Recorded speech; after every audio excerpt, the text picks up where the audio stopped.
கர்த்தருடைய பரிசுத்த நாமத்துக்கு மகிமை உண்டாவதாக. மற்றும் ஒரு ஞாயிற்றுக்கிழமையில் யூடியூப் வழியாக கர்த்தருடைய செய்தியை கொடுக்கும்படியாக தேவன் கொடுத்த ஸ்லாக்கியத்திற்காக நான் கர்த்தரை ஸ்தோத்திரிக்கிறேன். நாம் கண்களை மூடி நாம் யாவரும் ஜெபிப்போம். பிதாவே, இந்த நல்ல வேலைக்காய் நன்றி செலுத்துகிறோம். இந்த அருமையான ஆண்டவரை ஞாயிற்றுக்கிழமை காலை வேளையில் நாங்கள் கேட்க போகிற செய்தி எங்களுக்கு ஆசீர்வாதமாக இருக்க கிருபை செய்யும்பா. எங்களுடைய ஆவிக்குரிய வாழ்க்கை வளரத்தக்கதாக இந்த செய்தி எங்களுக்கு இருக்கும்படியாய் கூட நாங்கள் ஜெபிக்கிறோம். ஆண்டவரை இந்த உள்ள வார்த்தைகள் எல்லாம் ஆமென்றும் ஆமேன் என்றும் எங்களுக்கு இருக்கும்படியாக நடத்தும். தொடர்ந்து நீர் பொறுப்பெடுத்து கொள்ளும், காத்துக்கொள்ளும். உடைய கரங்களை போடுக்கிறோம் இயேசுவின் நாமத்தில் பிதாவே, ஆமேன். கர்த்தருடைய பரிசுத்த நாமத்துக்கு ஸ்தோத்திரம் உண்டாவதாக. உபாகமத்தின் புஸ்தகம் 28ஆம் அதிகாரம் 15ஆம் வசனத்தை வைத்து இந்த செய்தி கொடுக்கப்படுகிறது. அதாவது, கர்த்தராகி இயேசு கிறிஸ்து ஓர் தீர்க்கதரிசி என்ற தலைப்பிலே நாம் பார்க்க போகிறோம். ஆண்டவராகிய இயேசு கிறிஸ்து ஒரு தீர்க்கதரிசியாக அவர் இருந்தார். உபாகமத்தின் புஸ்தகம் 18ஆம் அதிகாரம் 15ஆம் வசனத்தில் இதை குறித்து முன் சொல்லப்படுகிறது.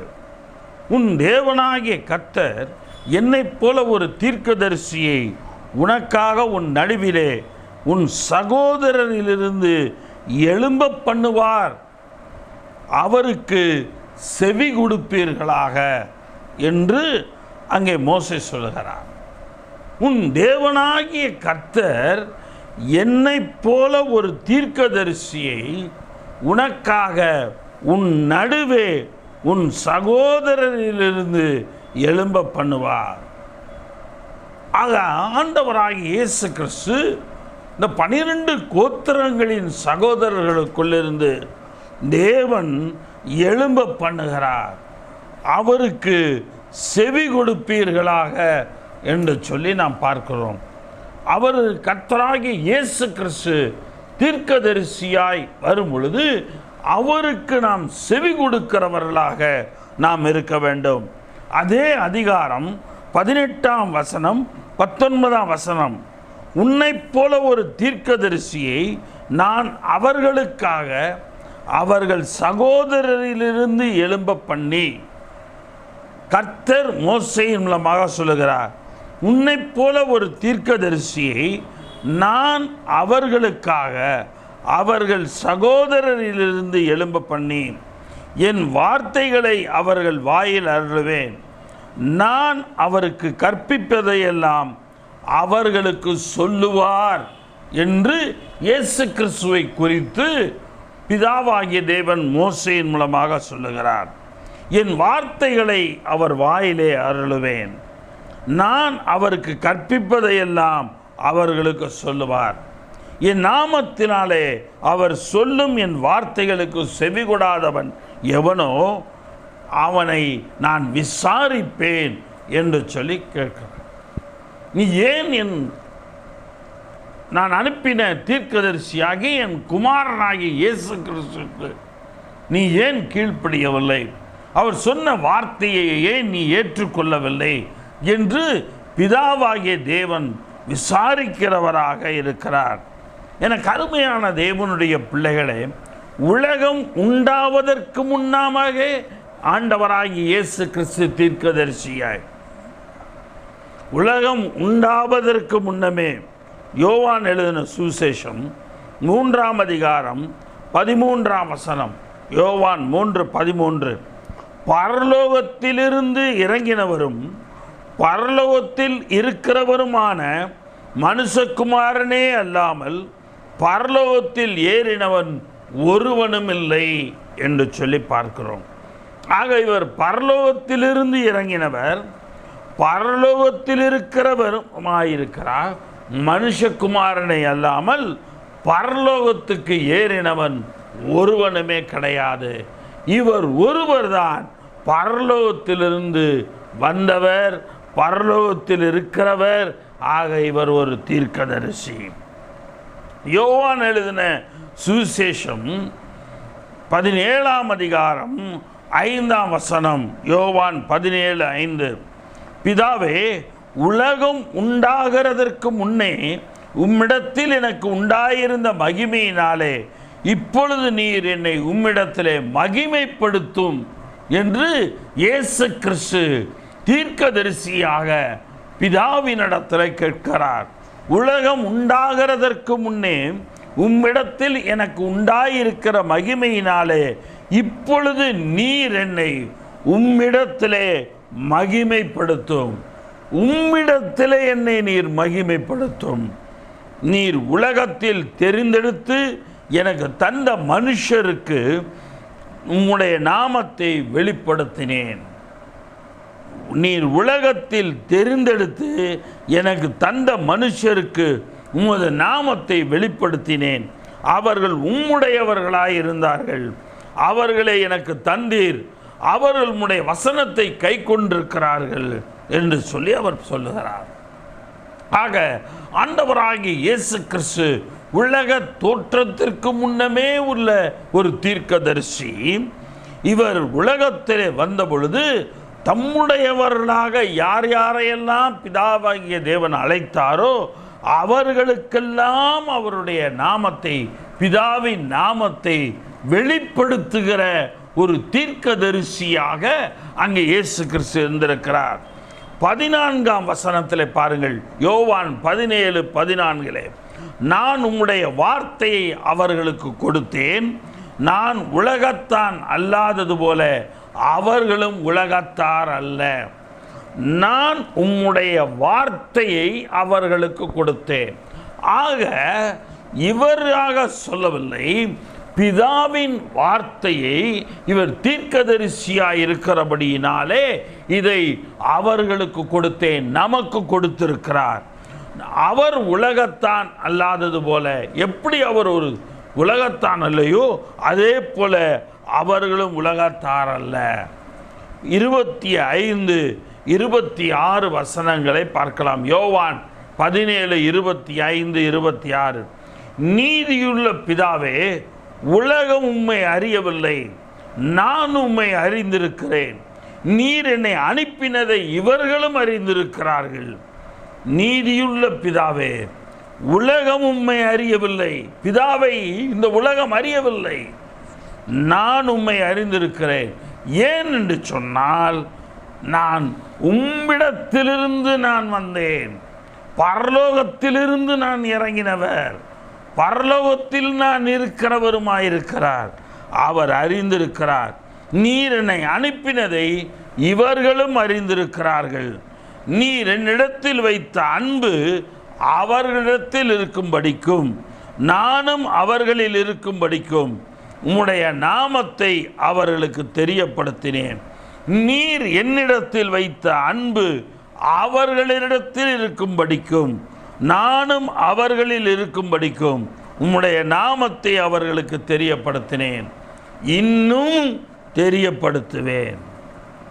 ஆக பரலோகத்திலிருந்து உண்டான, உலக தோற்று முதற்கொண்டு உண்டான இந்த தீர்க்கதரிசியாகிய இயேசு கிறிஸ்து ஆண்டவருக்கு பிதாவின் நாமத்தை வெளிப்படுத்துகிறவராக, தெரியப்படுத்துவதற்காக இங்கே வந்திருக்கிறார். என கருமையான தேவனுடைய பிள்ளைகளே, ஆண்டவராகிய இயேசு கிறிஸ்து ஒரு குழந்தையாக இன்றைக்கு அழகு உலகத்தார் பாவிக்கிறார்கள். ஆண்டவராகிய இயேசு கிறிஸ்துவை குழந்தை இயேசு என்று சொல்லியே பார்க்கிறார்கள். அல்ல, அவர் ஒரு தீர்க்கதரிசி. இந்த உலகத்தில் அவர் வருவதற்காக மனிதனுடைய பிறப்பை போல ஒரு பிறப்பாக வந்தார். ஆனால் அவர் உற்பவிக்கப்பட்டது, கருத்தரிக்கப்பட்டது பரிசுத்த ஆவியால் அவர் கருத்தரிக்கப்பட்டார். ஆக பரலோகத்தில் இருக்கிறவரும் பரலோகத்திலிருந்து இறங்கினவருமான ஒரே தீர்க்கதரிசி கர்த்தராகிய இயேசு கிறிஸ்து என்னும் தீர்க்கதரிசி. ஆக முதல் காரியம், அவர் உலக தோற்று முதல் வந்த ஒரு தீர்க்கதரிசி. அவர் பரலோகத்திலிருந்தவரும் பரலோகத்திலிருந்து இறங்கினவருமான தீர்க்கதரிசி பிதாவின் நாமத்தை தெரியப்படுத்த வந்தார். ஆக அதை நமக்கு தெரியப்படுத்தி இருக்கிறார். பிதாவினுடைய அன்பை நம்மிடத்தில் வைக்கும்படி வந்தார். அந்த அன்பை அவர் நமக்கு வைத்திருக்கிறார். இரண்டாவது காரியம், பரிசுத்த ஆவியினால் அபிஷேகம் பண்ணப்பட்ட தீர்க்கதரிசி அவர். முதல் காரியம், பரலோகத்தில் இருந்து இறங்கினவரும் பரலோகத்தில் இருக்கிறவருமான மனுஷகுமாரனாகிய இயேசு கிறிஸ்து ஒரு தீர்க்கதரிசி.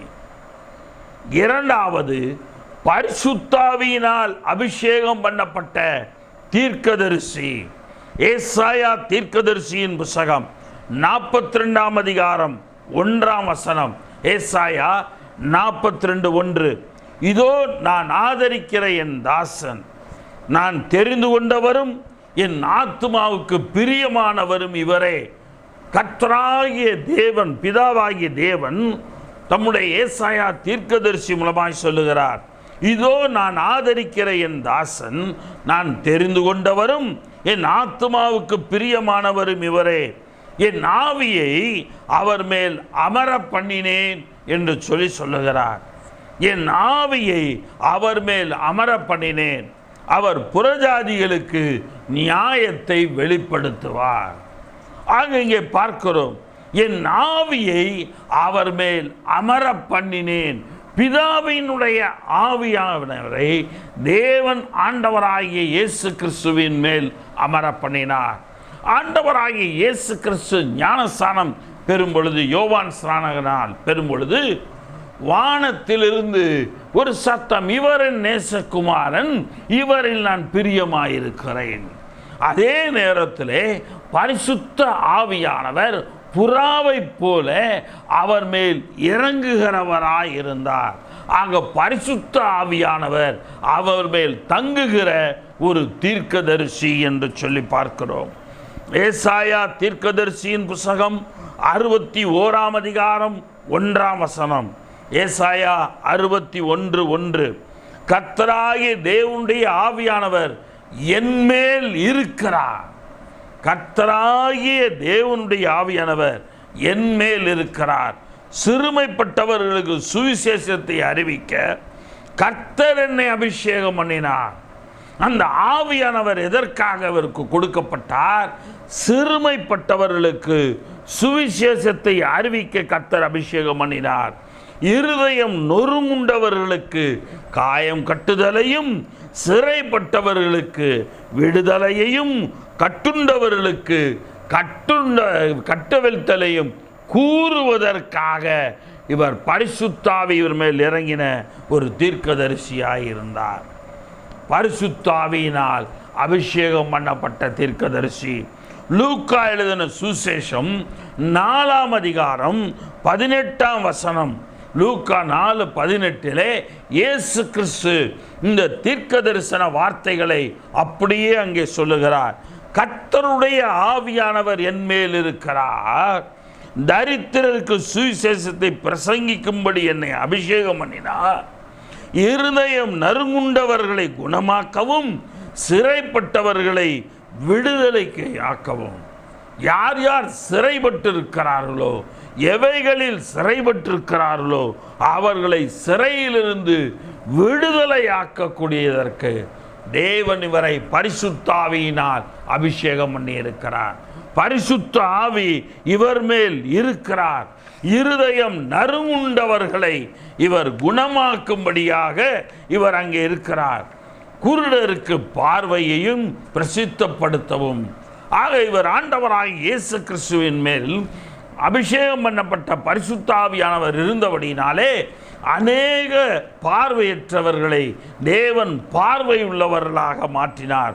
குருடர்களுக்கு பார்வையை பிரசித்தப்படுத்தவும், நொறுங்குண்டவர்களை விடுதலையாக்கவும், நொறுங்குண்டிருக்கிறவர்களை விடுதலையாக்க தேவன் இவரை அனுப்பினார். கர்த்தருடைய அனுக்கிரக வருஷத்தை பிரசித்தப்படுத்தவும் என்னை அனுப்பினார். ஆக பரிசுத்த ஆவியானவர் இவர் மேல் அபிஷேகம் பண்ணப்பட்டதன் நோக்கமே இவர் தேவனுடைய வார்த்தைகளை இவர் என்ன செய்கிறாராம், அனுக்கிரக வருஷத்தை பிரசித்தப்படுத்தவும், என்னை அனுப்பினார் என்று எழுதியிருக்கிற இடத்தை இவர் கண்டு.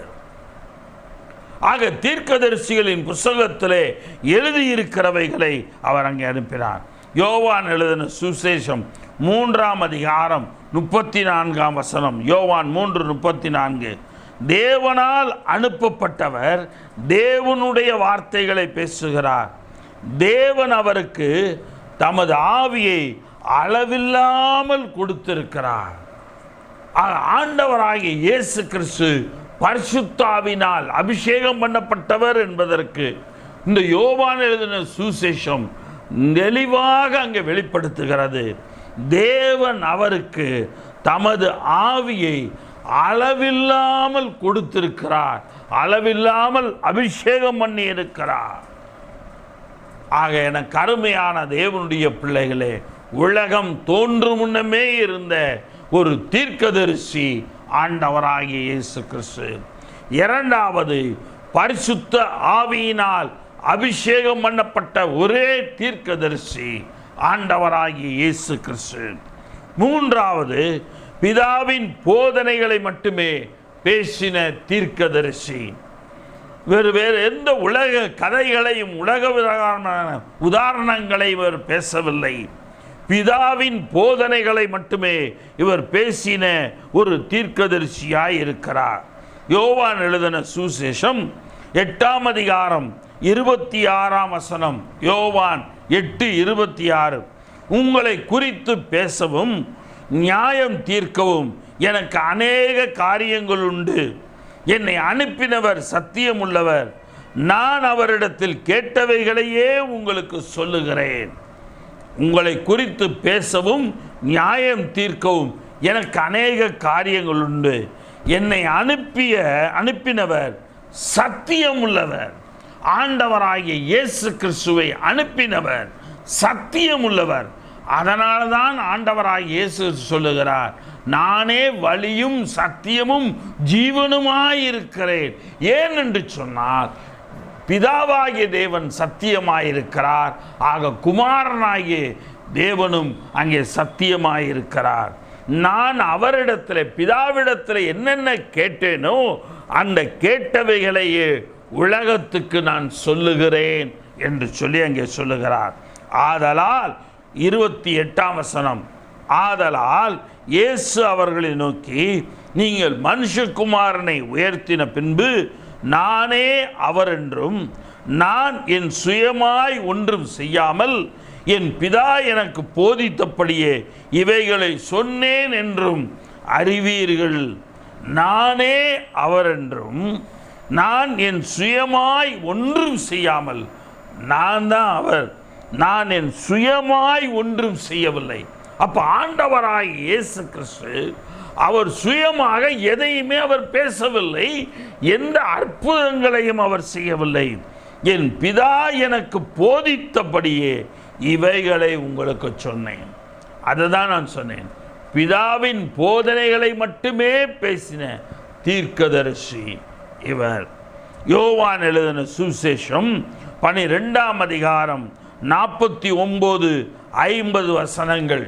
யோவான் எழுதின சுவிசேஷம் 12ஆம் அதிகாரம் 49ஆம் வசனம் 50ஆம் வசனம். நான் சுயமாய் பேசவில்லை, நான் பேச வேண்டியது இன்னதென்றும் உபதேசிக்க வேண்டியது இன்னதென்றும் என்னை அனுப்பின பிதாவே எனக்கு கட்டளையிட்டார் என்று இயேசு கிறிஸ்து அங்கே சொல்லுகிறார். நான் சுயமாய் பேசவில்லை, நான் பேச வேண்டியது இன்னதென்றும் உபதேசிக்க வேண்டியது இன்னதென்றும் என்னை அனுப்பின பிதாவே எனக்கு கட்டளையிட்டார். என்னை அனுப்பின பிதா எனக்கு கட்டளையிட்டது, அவர் என்ன உபதேசிக்க சொன்னாரோ அதை உபதேசம் பண்ணுவதற்காக. 50ஆம் வசனம். அவருடைய கட்டளை நித்திய ஜீவனாய் இருக்கிறது என்று அறிவேன். அவருடைய கட்டளை நித்திய ஜீவனாய் இருக்கிறது என்று அறிவேன். ஆகையால் நான் பேசுகிறவைகளை பிதா எனக்கு சொன்னபடியே பேசுகிறேன் என்றார். ஆக தெளிவாக இயேசு கிறிஸ்து அங்கே சொல்லுகிறார், நான் பேசுகிறவைகளை பிதா எனக்கு சொன்னபடியே நான் பேசுகிறேன். ஆக இவர் பேசியது சுயமாக அல்ல, உலகத்தை பார்த்து உலக மனுஷர்களை பார்த்து பேசுவது அல்ல, பிதாவின் போதனைகளை உபதேசங்களை அவர் அங்கே பேசுகிறவராயிருந்தார். யோவான் எழுதின சுசேஷம் 14ஆம் அதிகாரம் 10ஆம் வசனம். யோவான் 14:10. நான் பிதாவிலும் பிதா என்னிலும் இருக்கிறதை நீங்கள் விசுவாசிக்கிறது இல்லையா? நான் உங்களுடனே சொல்லுகிற வசனங்களை என் சுயமாய் சொல்லவில்லை. நான் உங்களிடத்தில் சொல்லுகிற வசனங்கள், உபதேசங்கள், போதனைகள் இது எதுவுமே நான் சுயமாய் சொல்லவில்லை. என்னிடத்தில் வாசமாயிருக்கிற பிதாவானவரே இந்த கிரியைகளை செய்து வருகிறார். என்னுக்குள் வாசமாயிருக்கிற பிதாவானவரே இந்த கிரியைகளை செய்து வருகிறார். என்மேல் அன்பாயிராதவன் என் வசனங்களை கை கொள்ள மாட்டான். நீங்கள் கேட்கிற வசனம் என்னுடையதாயிராமல் என்னை அனுப்பின பிதாவினுடையதாயிருக்கிறது. ஆக நீங்கள் கேட்கிற வசனம் என்னுடையதாயிராமல் என்னை அனுப்பின பிதாவினுடையதாயிருக்கிறது. இவரை இந்த உலகத்துக்கு அனுப்பினவர் பிதா. பிதா அனுப்பினபடியினால் இந்த உலகத்துக்கு வந்தார். இவர் திடீரென்று வந்திருப்பார், ஆனால் இவரை ஏற்றிருக்க மாட்டார்கள். ஆக மனுஷ முறைமையின்படியே பிறந்து வளர்ந்து அந்த இடத்திலே வந்தார். பிதாவின் போதகத்தை, பிதாவின் உபதேசங்களை மட்டுமே பேசின ஒரே தீர்க்கதரிசியாக ஆண்டவராகிய இயேசு கிறிஸ்து இருந்தார் என்று சொல்லி பார்க்கிறோம். யோவான் எழுதின சுசேஷம் 15ஆம் அதிகாரம் 15ஆம் வசனம். யோவான் 15:15. இனி நான் உங்களை ஊழியக்காரர் என்று சொல்லுகிறதில்லை. ஊழியக்காரன் தன் எஜமான் செய்கிறதை அறிய மாட்டான். நான் உங்களை சிநேகிதர் என்றேன். ஊழியக்காரன் இனி நான் உங்களை சொல்லப்பா, இனி நீங்க எனக்கு சிநேகிதர் என்றேன். ஏனெனில் என் பிதாவிடத்தில் நான் கேள்விப்பட்ட எல்லாவற்றையும் உங்களிடத்தில் அறிவித்தேன். மனம் திறந்து ஒரு உலகத்தில் மனுஷன் யார்கிட்ட பேசுவான்? தன் சிநேகிதரிடத்தில், தன் சிநேகிதியினிடத்தில் ஒரு மனுஷன் பேசுவான். அதே போலதான் ஆண்டவர் இங்கே சொல்லுகிறார், நான் உங்களை இனி ஊழியக்காரர் என்று சொல்லவில்லை, நான் சிநேகிதர் என்று சொல்லுகிறேன். என் பிதா என்னென்ன காரியங்களை எனக்கு சொன்னாரோ, அவரிடத்தில் என்னென்ன போதனைகளை எல்லாம் கேள்விப்பட்டேனோ அவை எல்லாவற்றையும் உங்களிடத்தில் நான் அறிவித்தேன். யோவான் எழுதின சுவிசேஷம் 17ஆம் அதிகாரம் அங்கே பார்க்கிறோம். 17ஆம் அதிகாரம் 17ஆம் வசனம். உம்முடைய சத்தியத்தினாலே அவர்களை பரிசுத்தமாக்கும். உம்முடைய வசனமே சத்தியம். உம்முடைய சத்தியத்தினாலே அவர்களை பரிசுத்தமாக்கும். உம்முடைய வசனமே சத்தியம். ஆக ஆண்டவராகிய இயேசு கிறிஸ்து பிதாவினுடைய போதனைகளை போதிக்க வந்த ஒரு தீர்க்கதரிசி. 4வது காரியம், அந்த இடத்துல அவர் ஞானமும் புத்தியும் உள்ள ஒரு தீர்க்கதரிசி. ஒரு தீர்க்கதரிசியானவன் ஞானம் உள்ளவனாய் இருக்க வேண்டும். ஒரு தீர்க்கதரிசியானவன் புத்தியுள்ளவனாக இருக்க வேண்டும். என கருமையான தேவனுடைய பிள்ளைகளே, பழைய ஏற்பாட்டிலே ஒரு உதாரணம் உண்டு. ஒரு தீர்க்கதரிசியை தேவன் அழைப்பார்.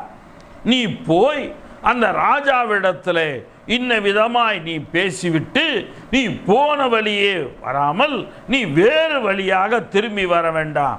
நீ போயிட்டு வருகிற வரைக்கும் யாரோடும் எதுவும் பேசாமல் எதுவும் புசியாமல் நீ திரும்பி வா என்று சொல்லுவார்.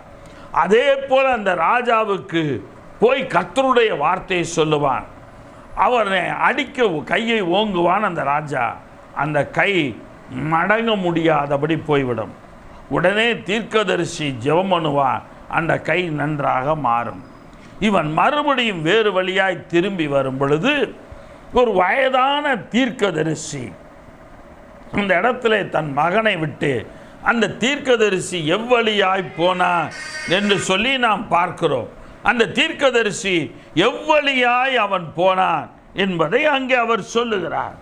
அவன் கேட்குறான, அவன் போன வழியில் அவன் போய் அவரை பிடிச்சி அவரை அங்கே உட்கார வச்சு அந்த இடத்துல சாப்பிடலாம் கொடுப்பான்.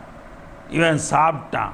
ஆண்டவர் என்ன சொன்னார் அந்த தீர்க்கதரிசிட்ட, நீ போன வழியிலேயே மறுபடியும் திரும்பி வரக்கூடாது, வேறு வழியில் வரணும். எங்கேயும் சாப்பிடக்கூடாது, எங்கேயும் வேறு யார்ட்டையும் பேசக்கூடாது. இவன் ஒரு வயதானவன்கிட்ட பேசினான். இவன் அங்கே சாப்பிட்டான். இவன் கர்த்தர் சொன்னார்னு அவன் சொன்னதை இவன் கேட்டான். கர்த்தர் சொன்னதை கேட்கல, கர்த்தர் சொன்னார் என்று ஒருவன் சொன்னதை இவன் கேட்டான். எனக்கு அருமையான தேவனுடைய பிள்ளைகளே, இந்த வயதானவன் புசித்து அவன் எல்லாம் முடித்தோன்னு சொல்லுவான், நீ போகிற வழியில் சிங்கம் உன்னை பீறி போடும், அதே போல் ஒரு சிங்கம் அவனை அங்கே கொன்று போடும். எனக்கு அருமையான தேவனுடைய பிள்ளையே, காரணம் என்ன தெரியுமா? அந்த தீர்க்கதரிசிக்கு ஞானமும் அல்ல புத்தியும் இல்லாதபடியினால் அவன் வீழ்ந்து போனான், அவன் மடிந்து போனான். ஆக ஞானமும் புத்தியும் அங்கே இருக்க வேண்டும். லூக்கா எழுதின சுவிசேஷம் 2ஆம் அதிகாரம் 40ஆம் வசனம், லூக்கா 2:40, பிள்ளை வளர்ந்து ஆவியிலே பலன் கொண்டு ஞானத்தினால் நிறைந்து தேவனுடைய கிருபையும் அவர் மேல் இருந்தது. பிள்ளை வளர்ந்து ஆவியிலே பலன் கொண்டு ஞானத்தினால் நிறைந்தது. ஆண்டவராகிய இயேசு கிறிஸ்துவை குறித்து சொல்லப்படுகிறது. ஆக ஞானத்தினால் நிறைந்தவராய் அந்த வளர்ந்து வந்தார். தேவனுடைய கிருபையும் அவர் மேல் இருந்தது. அவர் பேச கேட்ட யாவரும் அவருடைய புத்தியையும் அவர் சொன்ன மருத்துவங்களையும் குறித்து பிரமித்தார்கள். அவர் இவர்கள் கேட்கிறதற்கெல்லாம் பதில் கொடுக்கிறார். அந்த அளவுக்கு இவர் ஞானத்தினால் நிறைந்திருந்தார். இவர்கள் கேட்பதற்கெல்லாம் அந்த இடத்துல பதில் சொல்லுகிற ஒரு புத்தி உள்ளவராக அவர் அங்கே காணப்பட்டார். ஆக ஆண்டவராகிய இயேசு கிறிஸ்து ஞானமும் புத்தியும் உள்ள தீர்க்கதரிசி. அதே லூக்கா 2ஆம் அதிகாரம் 52ஆம் வசனம், லூக்கா 2:52, இயேசுவானவர் ஞானத்திலும் வளர்த்தியிலும் தேவ கிருபையிலும் மனுஷர் தயவிலும் அதிகமாய் விருத்தி அடைந்தார். இயேசுவானவர் ஞானத்திலும் வளர்த்தியிலும் தேவ கிருபையிலும் மனுஷர் தயவிலும் அதிகமாய் விருத்தி அடைந்தார். 4 காரியங்கள் சொல்லப்படுகிறது. அதிலே முதன்மையானது ஞானம் என்று பார்க்கிறோம். ஆக ஞானமும் புத்தியும் உள்ள ஒரு தீர்க்கதரிசியாக அங்கே இருந்தார். கொலோசேயருக்கு எழுதின நிருபம் 2ஆம் அதிகாரம் 3ஆம் வசனம் அதை தெளிவுபடுத்துகிறது. கொலோசேயருக்கு எழுதின நிருபம் 2ஆம் அதிகாரம் 3ஆம் வசனம், அவருக்குள் ஞானம் அறிவு என்பவைகளாகிய பொக்கிஷங்கள் எல்லாம் அடங்கி இருக்கிறது என்று சொல்லி பார்க்கிறோம். யாருக்குள்? கர்த்தராகிய இயேசு கிறிஸ்துவுக்குள்ளாக ஞானம் அறிவு என்பவைகளாகிய பொக்கிஷங்கள் எல்லாம் அடங்கி இருக்கிறது. ஆக எல்லா விதமான அந்த பொக்கிஷங்களும், ஞானம் அறிவு புத்தி என்கிற எல்லா பொக்கிஷங்களும் அவருக்குள் அடங்கி இருந்தது. எனக்கு அருமையான தேவனுடைய பிள்ளைகளே, அது ஒரு பொக்கிஷம்.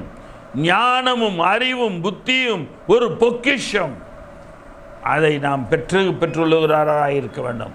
அதை நாம் பெற்றுக்கொள்ளுகிறவர்களாக நாம் இருக்க வேண்டும். ஆக அதை பெற்றவர்களாக நாம் இருக்கிறோமா? கர்த்தர் அதை தான் அங்கே கண்ணோக்கி பார்க்கிறார். ஆக 4வது காரியம், அவர் ஞானமும் புத்தியும் உள்ள ஒரு தீர்க்கதரிசி. 5வது காரியம், அவர் சுவிசேஷத்தை பிரசங்கித்து அற்புதங்களை செய்த தீர்க்கதரிசி. அவர் சுவிசேஷத்தை பிரசங்கித்து அற்புதங்களை செய்த தீர்க்கதரிசி. மத்தேயு எழுதின புஸ்தகம் சுவிசேஷம் 4ஆம் அதிகாரம் 23ஆம் வசனம். மத்தேயு எழுதின சுவிசேஷம் 4ஆம் அதிகாரம் 23ஆம் வசனம். பின்பு இயேசு கலிலேயா எங்கும் சுற்றி நடந்து அவருடைய ஜெபாலயங்களில் உபதேசித்து ராஜ்யத்தின் சுவிசேஷத்தை பிரசங்கித்து ஜனங்களுக்கு உண்டாயிருந்த சகல வியாதிகளையும் சகல நோய்களையும் நீக்கி சொஸ்தமாக்கினார்.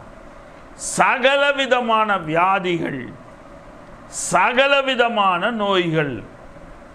இந்த வியாதிகள் நோய்கள் என்று சொல்ல போகும்போது 2 விதமாக இந்த உலகத்தில் விளக்கம் கொடுக்கிறார்கள். இந்த வியாதி என்பது உள்பூர்வமாக அது வருகிறதான ஒரு காரியம். இந்த நோய் என்பது சகலவற்றிலும் சரீரத்திலே வெளியரங்கமாக காணப்படுகிற காரியம். ஆக உள்ளரங்கமான இருக்கிற வியாதி, வெளியரங்கமாக காணப்படுகிற நோய், இந்த எல்லாவற்றையும் ஆண்டவராகிய இயேசு கிறிஸ்து சொஸ்தமாக்கினார். அவர் என்ன செய்தாராம்? சுவிசேஷத்தை அவர் பிரசங்கித்தார். உம்முடைய ராஜ்யத்தின் சுவிசேஷத்தை பிரசங்கித்து என்று சொல்லி அங்கே நாம் பார்க்கிறோம். ஆக எனக்கு அருமையான தேவனுடைய பிள்ளைகளே, அவர் ராஜ்யத்தின் சுவிசேஷத்தை பிரசங்கிக்கிறவராக அவர் வந்தார். அதோடு மாத்திரமல்ல, அங்கே சகல வியாதிகளையும் சகல நோய்களையும் குணமாக்குகிறவராக அவர் அங்கே வந்தார் என்று சொல்லி பார்க்கிறோம். எனக்கு அருமையான தேவனுடைய பிள்ளைகளே, 12 வருஷமாக பெரும்பாடுள்ள ஸ்திரீ, பெரும்பாடுள்ள நோய், உதிரப்போக்கு 12 வருஷமாக அவளுக்குள் இருக்கிறது. அவள் போய் பார்க்காத மருத்துவர் அல்ல. அவர் சுற்றிலும் எல்லா ஊர்களுக்கும் போய் எல்லா ஊர்களிலும் மிகவும் தலை சிறந்த மருத்துவர்களிடத்தில் போய் மருந்துகளை எல்லாம் வாங்கி உட்கொண்டார். ஆனால் அவளுக்குள் உண்டாயிருந்த அந்த வியாதி நிற்கவில்லை, அந்த உதிரப்போக்கு நிற்கவில்லை. அவள் ஆண்டவராகிய இயேசு கிறிஸ்துவை குறித்து கேள்விப்பட்டு அவருக்கு முன்பாக நாம் போவோம், அவரிடத்தில் கேட்போம், சுகம் கொடுப்பார் என்று முயற்சி எடுக்கிறாள். ஆனால் முடியவில்லை. உடனே இருதயத்தில் ஒரு தீர்மானம் பண்ணுகிறாள். என்ன தீர்மானம் பண்ணுகிறாள்? அவருடைய வஸ்திரத்தின் ஓரத்தை ஆகிலும் நான் தொடுவேன் என்று அவர் தீர்மானம் எடுக்கிறாள். உள்ளுக்குள் ஒரு விசுவாசத்தை அவள் வைக்கிறாள். நான் ஆண்டவராகிய இயேசு கிறிஸ்துவினுடைய வஸ்திரத்தின் ஓரத்தை தொட்டால் நிச்சயமாக நான் சுகமடைவேன், இந்த வியாதியிலிருந்து நான் சுகமடைவேன் என்று விசுவாசிக்கிறாள். விசுவாசித்து அவருடைய வஸ்திரத்தின் ஓரத்தின் தொங்கலை தொட்டாள். அவருடைய விரல்கள் அவருடைய வஸ்திரத்தின் ஓரத்தின் மேல் பட்ட மாத்திரத்திலே அவள் சுகமடைந்தாள். அவளுடைய உதிரப்போக்கு அந்த இடத்துல நின்று போனது. அவருடைய உதிரப்போக்கு அங்கே நின்று போனது. நிரந்தரமாக 12 வருஷமாக இருந்த வியாதி அங்கே சுகமடைந்தது. திமிர்வாதத்தினாலே கஷ்டப்படுகிறவனாய் இருந்தான். அவனை கொண்டு வந்தார்கள் இயேசுவிடத்தில். இயேசு சொன்னார், உன் பாவங்கள் மன்னிக்கப்பட்டது, உன் படுக்கை எடுத்துக்கொண்டு நட என்று சொல்லி சொன்னார். நோய்களையும் குணமாக்கினார், வியாதிகளையும் குணமாக்கினார். இவைகளை செய்கிறவராக ஆண்டவராகி இயேசு கிறிஸ்து இருந்தார் என்று சொல்லி பார்க்கிறோம். மத்தேயு எழுதின சுவிசேஷம் 11ஆம் அதிகாரம் 4-5 வசனங்களை நாம் பார்க்கிறோம். மத்தேயு 11:4-5. இயேசு அவர்களுக்கு பிரதியுத்தரமாக, நீங்கள் கேட்கிறதையும் காண்கிறதையும் யோவானிடத்தில் போய் அறிவியுங்கள் என்று சொல்லி இங்கே ஒரு நிகழ்வு நடக்கிறது. யோவான் ஸ்நானகன் ஆண்டவராகிய இயேசுவிடத்தில் கிறிஸ்துவினிடத்தில் கேட்டு அனுப்புகிறான். நீர்தான் தேவனுடைய குமாரனா அல்லது வேறொரு வரை காத்திருக்க வேண்டுமா என்று சொல்லி கேட்டு அனுப்புகிறான். அதற்கு அவர் அங்கே பதில் கொடுக்கிறார். குருடர் பார்வையடைகிறார்கள், சப்பானிகள் நடக்கிறார்கள், குஷ்டரோகிகள் சுகமாகுகிறார்கள், செவிடர் கேட்கிறார்கள், மரித்தோர் எழுந்திருக்கிறார்கள், தரித்திரருக்கு சுவிசேஷம் பிரசங்கிக்கப்படுகிறது. தரித்திரருக்கு சுவிசேஷம் பிரசங்கிக்கப்படுகிறது. ஆக செவிடர் கேட்கிறார்கள், மரித்தோர் உயிரோடு எழும்பினார்கள். லாசரு உயிரோடு எழும்பினான். மரித்து போன லாசரு உயிரோடு எழுப்பினான். 3 நாள் ஆயிற்று. அவளுடைய சகோதரியே, லாசருடைய சகோதரியே சொல்லுவாள், அவன் மரித்து 4 நாள் ஆயிடுச்சு, எப்போ போய் அவனுடைய கல்லை திறக்க சொன்னீங்களே நாருமே என்று சொல்லுகிறாள். என கருமையான தேவனுடைய பிள்ளையே, அந்த இடத்துல நாம் பார்க்கிறோம், அந்த இடத்துல ஆண்டவராய் இயேசு கிறிஸ்து அந்த கல்லை புரட்ட சொல்லுகிறார். லாசருவே வெளியே வா என்று சொல்லுகிறார். செத்த பிணத்தோடு இவன் பேசுகிறானே என்று சுற்றிலும் உள்ளவர்கள் பேசியிருக்கலாம், மனதுக்குள் நினைத்திருக்கலாம். ஆனால் இவர் தெளிவாக பேசினார். லாசருவே வெளியே வா என்றார். அவனை சுற்றிலும் துணிகளினால் கட்டு போட்டிருக்கிறார்கள். அந்த நிலையிலே அவன் கட்டுகளோடு அவன் வெளியிலே வருகிறார். அவர் சொல்லுகிறார், அவனுடைய கட்டுகளை எல்லாம் அவிழ்த்து விடுங்கள் என்று சொல்லி அந்த கட்டுகள் எல்லாம் அவிழ்க்கப்படுகிறது. லாசரு உயிருள்ளவனாய் கருகிறான். சரி, இவன் ஒருவன் தான் மாத்திரமா? யவிருவின் மகள், யவிரு அந்த இடத்துல இயேசுவிடத்தில் சொல்லுகிறான், என் மகள் வியாதியாய் இருக்கிறாள், அவளை நீர் சுகமாக்க வேண்டும், நீர் என் வீட்டுக்கு வந்து அவளை சுகமாக்க வேண்டும் என்று சொல்லி கேட்கிறார். அவர் வரும்போது, நீர் போதகரை இதுபடுத்த வேண்டாம், உன் மகள் மரித்து போனாள் என்று சொல்லுகிறார்கள். ஆண்டவராய் இயேசு சொல்லுகிறார், நீ விசுவாசம் உள்ளவனாயிரு. இந்த உலகம் சொல்றதை கேட்காத, நீ விசுவாசம் உள்ளவனாயிரு. அவள் விசுவாசம் உள்ளவனாய் எவர் இருந்தான். வீட்டுக்குள் போகும்போது சுற்றிலும் எல்லாரும் அழுது கொண்டு இருக்கிறார்கள். எவருவின் மகள் மரித்து போனபடினாலே அழுது கொண்டு இருக்கிறார்கள். ஆண்டவர் சொல்லுகிறார், அவள் நித்திரை பண்ணுகிறார், அவளை விட்டுவிடுங்கள், நீங்கள் எல்லாரும் வெளியே போங்கள் என்று சொல்லுகிறார். பரியாசம் இருக்கிறார், கிண்டல் பண்ணி இருக்கிறார்கள், கேலி பண்ணுகிறார்கள். செத்து போனதை நம்மளே பார்த்தோம், செத்து போன பணத்தை நம்ம பார்த்தோம், இவர் தூங்குறார் என்றாரு. எல்லாரையும் போன பிற்பாடு இவர் தம்மோடு பேதுரு, யாக்கோபு, யோவான் என்ற 3 சீசர்களை, அந்த பிள்ளையினுடைய தாயும் தகப்பனையும் மாத்திரம் அழைத்து வீட்டுக்குள் வைத்து அந்த பிள்ளையை கைப்பிடித்து எழுப்பி விடுகிறார். மரித்து போன யவிருவின் மகள், யவிருவின் விசுவாசத்தினாலே கர்த்தராகிய இயேசு கிறிஸ்துவுக்கு பிதா கொடுத்த அந்த தீர்க்க தரிசனத்தினாலே ஆண்டவர் எழுப்பினார் என்று சொல்லி பார்க்கிறோம். என கருமையான தேவனுடைய பிள்ளைகளை, 6வது காரியம், வார்த்தையில் வல்லமை உடையவரான தீர்க்கதரிசி. என கருமையான தேவனுடைய பிள்ளைகளே, அவர் சொல்லுகிற வார்த்தையிலே வல்லமை உடையவரான ஒரு தீர்க்கதரிசியாக அவர் இருந்தார். மத்தேயு எழுதின சுவிசேஷம் 13ஆம் அதிகாரம் 54ஆம் வசனம் முதல் 57ஆம் வசனங்கள் வரைக்கும் நாம் பார்க்கிறோம். அவருடைய வார்த்தையிலே வல்லமை இருந்தது. தாம் வளர்ந்த ஊரிலே அவருடைய ஜெபாலயத்தில் அவர்களுக்கு உபதேசம் பண்ணினார். அவர்கள் ஆச்சரியப்பட்டு, இவனுக்கு இந்த ஞானமும் பலத்த செய்கைகளும் வல்லமையுள்ள செய்கைகளும் எப்படி வந்தது என்று, இவன் தச்சனுடைய குமாரன் அல்லவா, இவன் தாய் மரியாள் என்பவள் அல்லவா, யாக்கோபு, யோசே, சீமோன், யூதா என்பவர்கள் இவனுக்கு சகோதரர்கள் அல்லவா 4 பேர் இவனுக்கு பின்னாடி பிறந்த சகோதரர்கள். இவன் சகோதரிகள் எல்லாரும் நம்மிடத்தில் இருக்கிறார்கள்.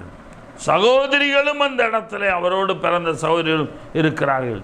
இப்படி இருக்க இவனுக்குள் இதெல்லாம் எப்படி வந்தது, இந்த வல்லமையெல்லாம் எப்படி இவருக்குள் வந்தது என்று சொல்லி இவரை குறித்து இடரல் அடைந்தார்கள். எனக்கு அருமையான தேவனுடைய பிள்ளைகளே, வார்த்தையிலே வல்லமை இருந்தது. சிறுபெண்ணே எழுந்திரு, அந்த வார்த்தையிலே வல்லமை. அதே போல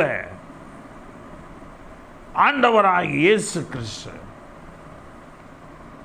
அந்த இடத்துல திமிர்வாதக்காரனை உன் படுக்கையை எடுத்துக்கொண்டு நட, வல்லமை இருந்தது,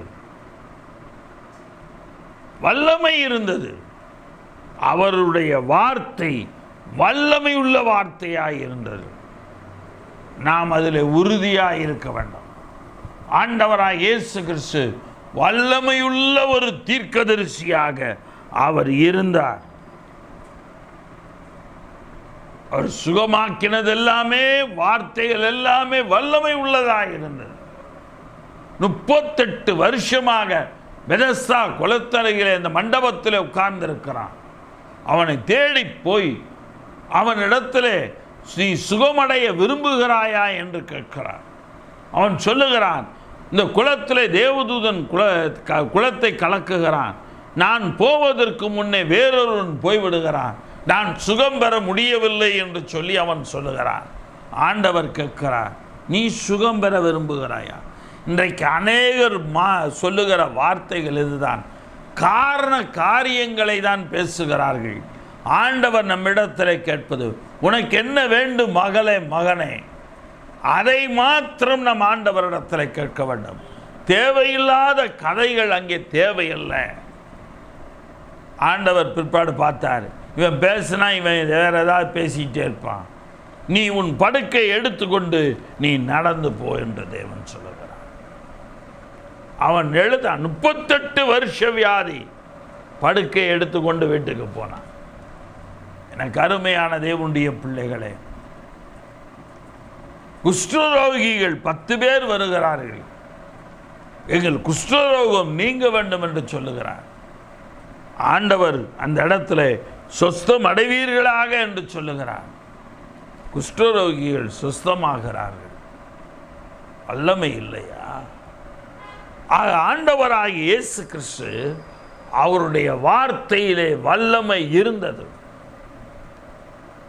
படகிலே இயேசு கிறிஸ்து போய் கொண்டிருக்கிறார். பின்னணியத்திலே படுத்து உறங்குகிறவராக இருக்கிறார்.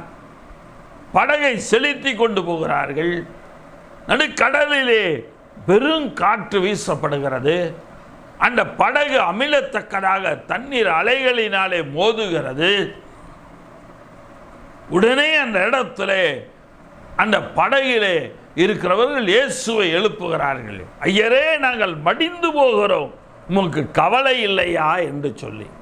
ஐயா, அந்த படகுல இயேசு பின்னணியத்தில் உறங்குகிறார். ஒரு துளி சொட்டாவது தண்ணீர் அவர் மேல் படாமல் இருந்திருக்குமா? ஒரு சொட்டு தண்ணீராவது அவர் மேல் படாமல் இருந்திருக்குமா? படகு அமிழத்தக்கதாக தண்ணீரில் அலைபட்ட பொழுது இவருடைய சரீரம் அலைபட்டிருக்குமா மாட்டாதா? அப்ப அந்த அலைபடுதலிலே, அந்த ஆட்டத்திலே அவருடைய விழிப்பு வந்திருக்கக்கூடிய வாய்ப்பு உண்டா இல்லையா?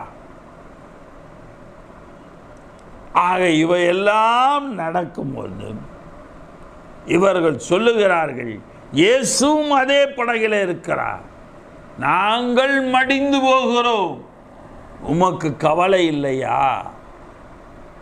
எங்க கவலையோ இல்லாம அவர் இருக்கிறார்.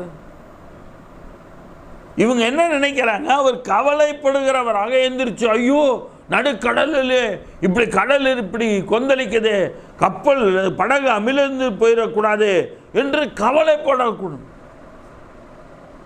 ஆண்டவர் எழுந்தார், காற்றையும் கடலையும் அதட்டினார், காற்றும் கடலும் அமர்ந்தது.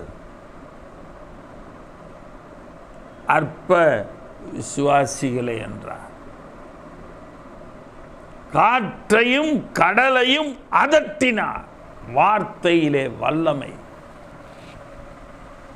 அந்த வார்த்தையினுடைய வல்லமைதான், அந்த அதிகாரம்தான் ஆண்டவருடைய மிகப்பெரிய ஒரு காரியம்.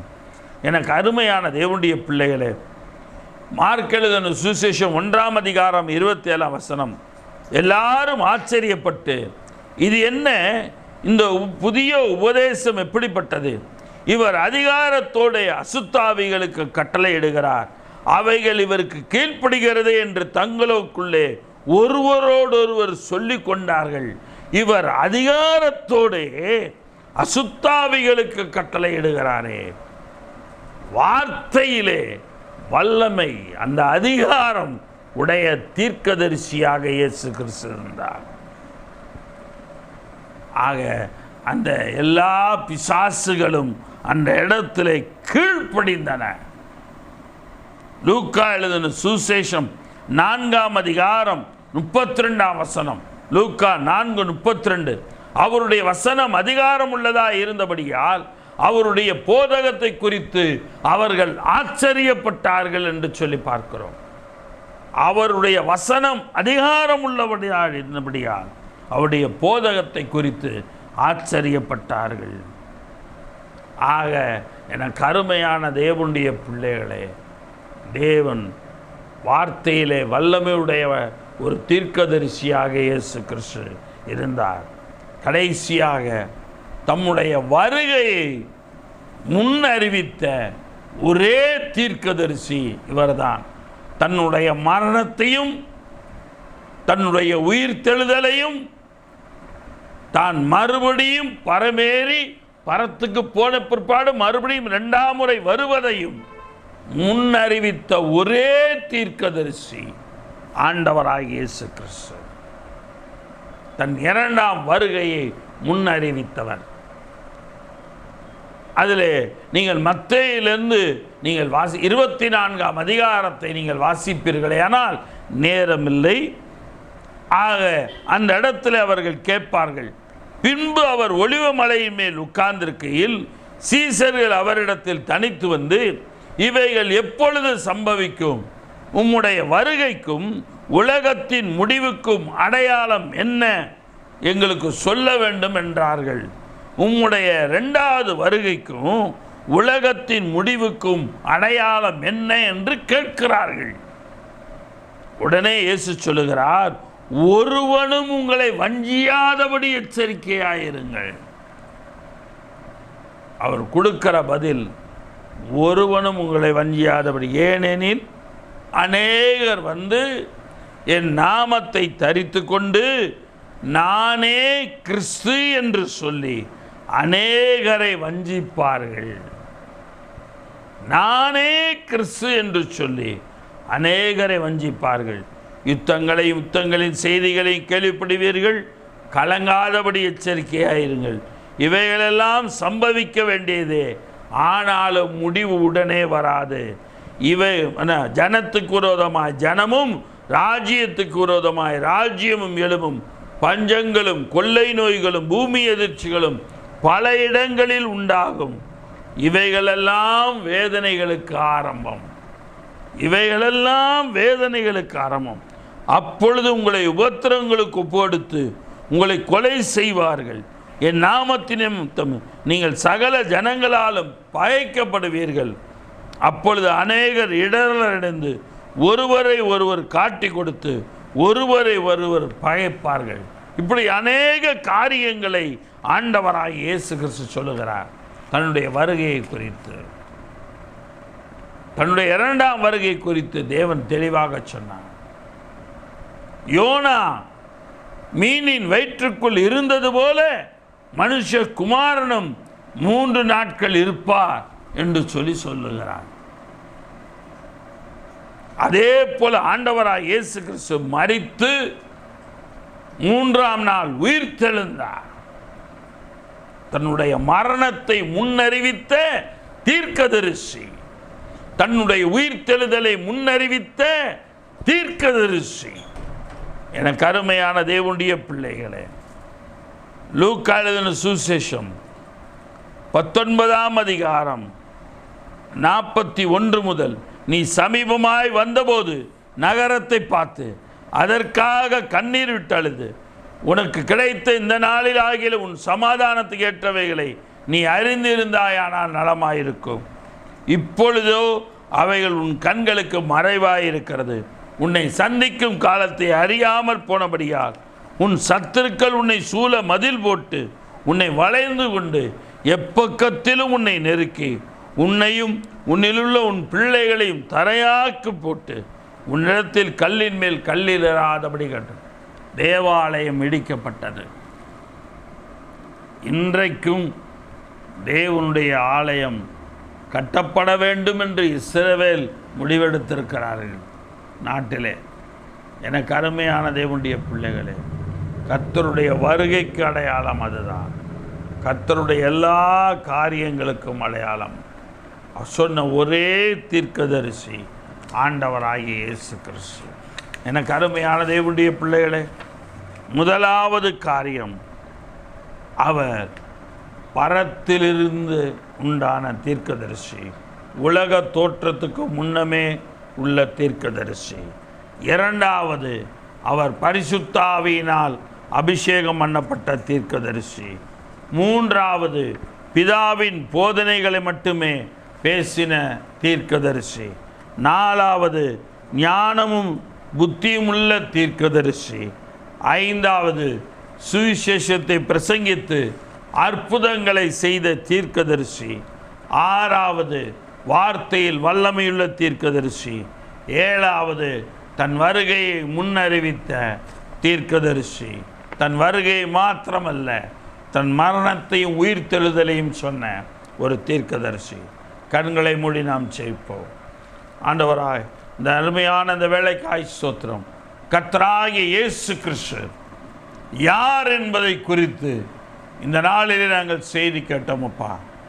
ஆண்டவரே, இந்த கேட்ட இந்த செய்தியின்படி கர்த்தாவே, நாங்கள் ஆண்டவராகிய இயேசு கிறிஸ்துவை முழு இருதயத்தோடு ஏற்றுக்கொண்டு ஞானஸ்நானம் பெறாதவர்கள் ஞானஸ்நானம் பெற, ஆண்டவரே, தேவ சபைக்கு போகாத தேவ சபைக்கு போக, தேவ வார்த்தையை வாசிக்காத தேவ வார்த்தைகளை வாசிக்க, தேவ வார்த்தைகளை கேட்க தேவன் கிருபை செய்வீராக.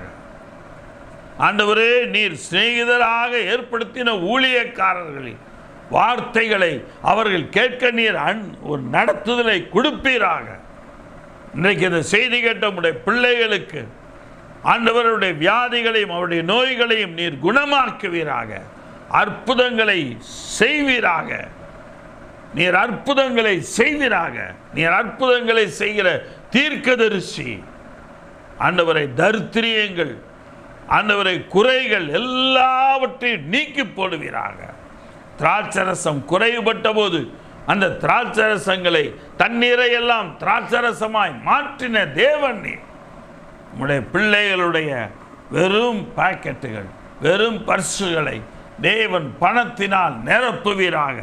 பெரிய காரியங்களை நீர் செய்வீராக. ஆண்டவரே, உம்முடைய வருகை குறித்து முன்னறிவித்த தீர்க்கதரிசி. உம்முடைய மரணத்தை சொன்னீர், உம்முடைய உயிர்த்தெழுதலை சொன்னீர், பரமேறுதலை சொன்னீர், நீர் மறுபடியும் வருவதையும் சொல்லியிருக்கிறேன். ஆக வருகைக்கு இந்த செய்தி கேட்கிற உடைய பிள்ளைகள் எல்லாரையும், எங்கள் எல்லாரையும் நீர் ஆயத்தப்படுத்தும். அதற்கு காத்திருக்க கிருபை தாரும். இயேசு கிறிஸ்துவை தீர்க்கதரிசி என்று நாங்கள் அறிந்து கொண்டதற்காக ஸ்தோத்திரம். துதிகன மகிமையெல்லாம் ஏறெடுக்கிறோம். கர்த்தரும் இரட்சகரும் மீட்பருமான இயேசுவின் மூலம் செபிக்கிறோம் ஜீவனுள்ள பிதாவே, ஆமென். என் ஆத்மாவே கர்த்தரை ஸ்தோத்திரி, என் முழுவதுமே அவருடைய பரிசுத்த நாமத்தை ஸ்தோத்திரி. என் ஆத்மாவே கர்த்தரை ஸ்தோத்திரி, கர்த்தர் செய்த சகல உபகாரங்களை மறவாதே, ஆமென். நம்முடைய கர்த்தராகிய இயேசு கிறிஸ்துவினுடைய கிருபையும் பிதாவாகிய தேவனுடைய அன்பும் பரிசுத்த ஆவியினுடைய வழி நடத்தலும் பக்கபலமும் பாதுகாப்பும் இன்றும் என்றும் சதா காலங்களிலும் உங்கள் அனைவரோடும் என்றைக்கும் இருப்பதாக. தீர்க்கதரிசியாகி இயேசு கிறிஸ்து இன்றைக்கு உங்களுக்கு சொல்லுகிற வார்த்தை எல்லாவற்றையும் கேட்டிருப்பீர்கள். ஆக தேவனுடைய சபைக்கு போங்க. தேவன் தம்முடைய சிநேகிதரான ஊழியக்காரர்கள் மூலமாக உங்களோடு அவருடைய வார்த்தையை பேசுவார். உங்களுக்கு அற்புதங்கள் நடக்கும், உங்களுக்கு அதிசயங்கள் நடக்கும், உங்களுக்கு மனதுக்கேற்ற வார்த்தைகள் கொடுக்கப்படும், உங்களுக்கு விடுதலைக்கேற்ற வல்லமையான வார்த்தைகள் உங்கள் ஊழியக்காரர் மூலமாய் கொடுக்கப்படும். ஆக இவை எல்லாவற்றையும் செய்ய தேவன் வல்லவராயிருக்கிறார். பெற்றுக்கொள்ள நீங்கள் ஆவலோடு தேவ சபைக்கு போங்க. கர்த்தர் பெரிய காரியங்களை செய்வார். ஆமென், ஆமென், ஆமென். கர்த்தருடைய நாமத்துக்கே மகிமை உண்டாவதாக. ஆமென், ஆமென், ஆமென்.